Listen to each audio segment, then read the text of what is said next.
Salam damai sejahtera saudara dan saudariku yang terkasih dalam Kristus Yesus. Kadang kita umat Kristen yang mau taat sama Tuhan merasa kalau masalah terbesar kita adalah pencobaan. Sering banget kita jatuh dalam pencobaan. Noraknya lagi, seringkali jatuh pada pencobaan yang mirip terus, yang sama. Padahal kalau kita bisa menghindari cobaan-cobaan tadi, kan artinya kita sudah bebas, kita dapat menghindari dosa. Saya dulu pernah punya pengalaman melatih seekor anjing German Shepherd kesayangan saya. Saat melatih ketaatannya, saya taruh sedikit daging atau makanan di depannya dan bilang, jangan makan. Kalau dia makan sebelum saya izinkan, saya pukul dia. Setelah berapa kali dipukul, akhirnya Alpha, nama anjing tersebut, dia sadar. Kalau makan tanpa izin, dipukul. Dari awalnya dia liatin itu makanan dengan penuh keinginan, lama-lama dia mulai memalingkan matanya dan melihat ke saya.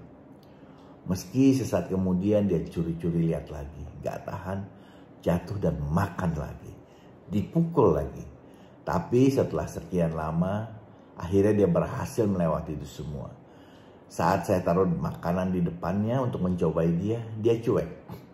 Dia fokus liatin saya dengan memelas. Dia nggak lihat daging di depannya. Sampai saya bilang, makan. Baru dia nengok dan buru-buru dia makan.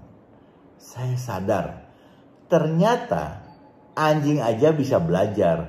Dia tahu itu cobaan dan dia juga tahu kalau dia liatin, dia pasti jatuh.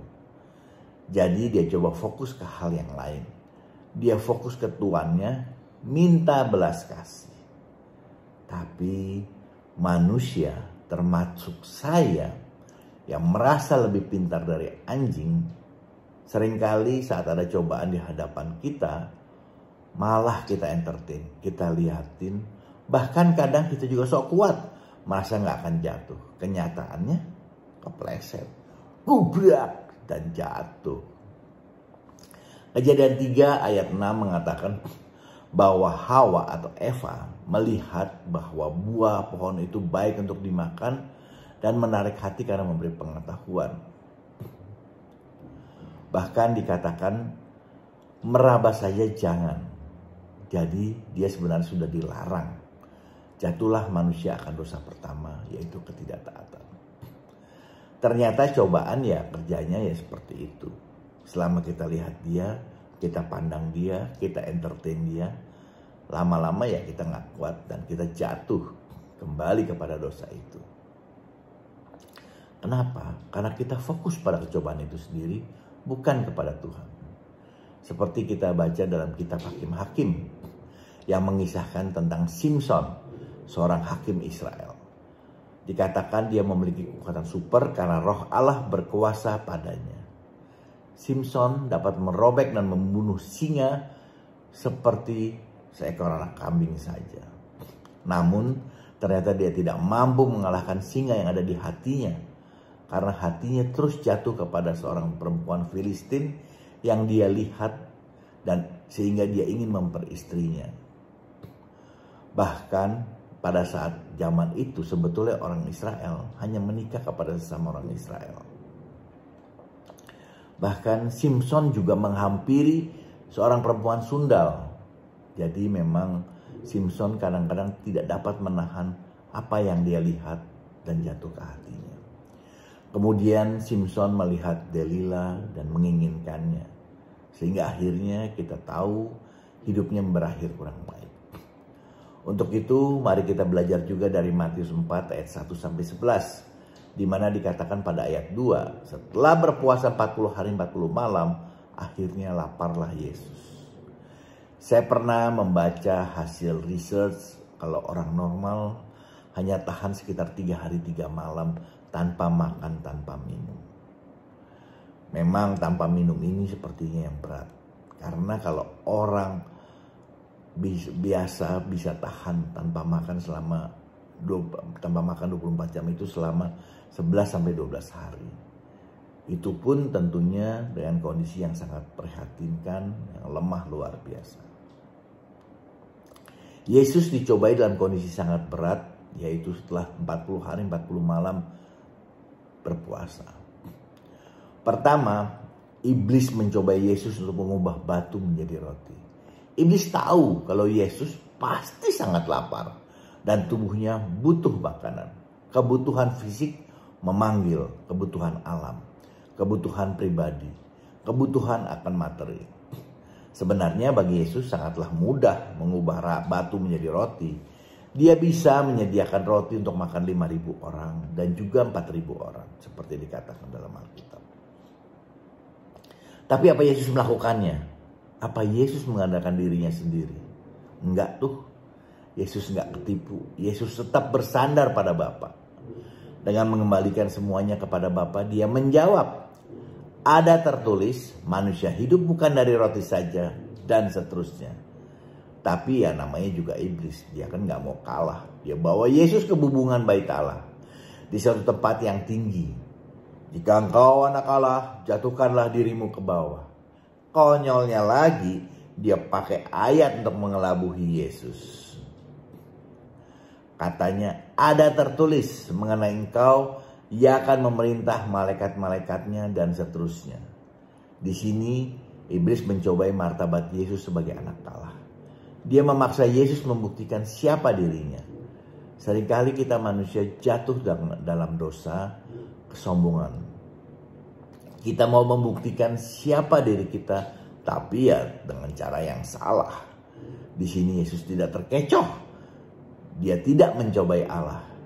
Karena tindakan sombong menguji Allah bukanlah iman, melainkan kecongkakan manusia belaka.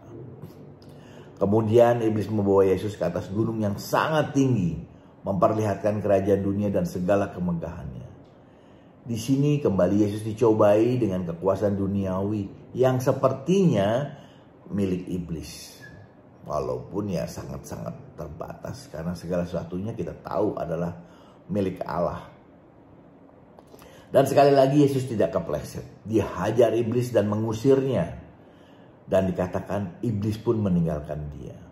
Yesus memukul iblis tidak dengan gempuran gada berduri maupun tongkat sakti yang besar, namun dengan firman Tuhan, di mana Yesus mengatakan ada tertulis. Dia selalu mengatakan ada tertulis. Yesus lawan iblis dengan menggunakan firman, dengan sabda Allah, dengan hikmat Roh Kudus. Kalau begitu, rasanya untuk mencobai cobaan, kita ikuti saja apa kata kitab suci. Fokus ke firman Tuhan.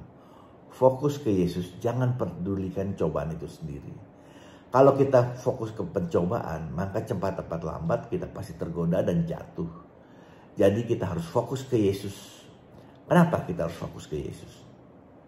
Kita tahu Ibrani 2 ayat 18 mengatakan, sebab oleh karena ia sendiri telah menderita karena pencobaan, maka ia dapat menolong mereka yang dicobai. Jelas bukan? Kita perlu selalu arahkan mata kita, hati kita, perhatian kita kepada Yesus. Dengan membangun terus hidup doa kita dan semakin mendalami firman-Nya, sehingga kita bisa mengatakan ada tertulis. Kita lakukan semuanya itu untuk kemenangan. Kita juga perlu ingat 1 Korintus 10 ayat 13 mengatakan, pencobaan-pencobaan yang kamu alami ialah pencobaan-pencobaan biasa yang tidak akan melebihi kekuatan manusia. Sebab Allah setia. Karena itu ia tidak akan membiarkan kamu dicobai melampaui kekuatanmu. Semua pencobaan adalah biasa. Selama kita tidak fokus ke situ, kita akan dapat melewatinya.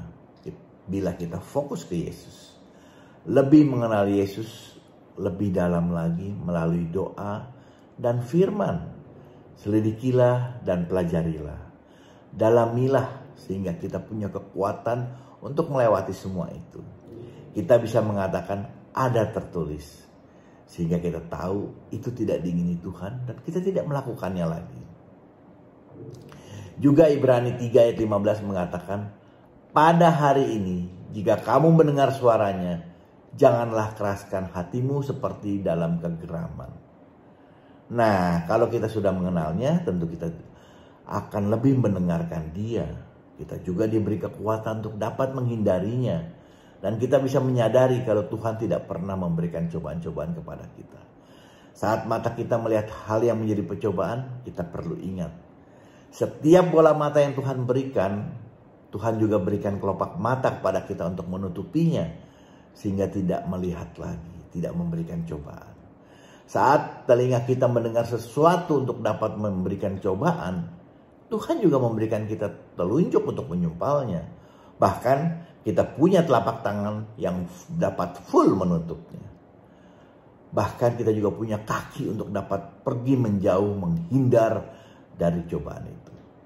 Saat kita sadar kita berada di tempat atau lokasi yang memberikan pencobaan, ya, kita bisa pergi dengan kaki kita, mungkin juga kita bisa lari menjauh.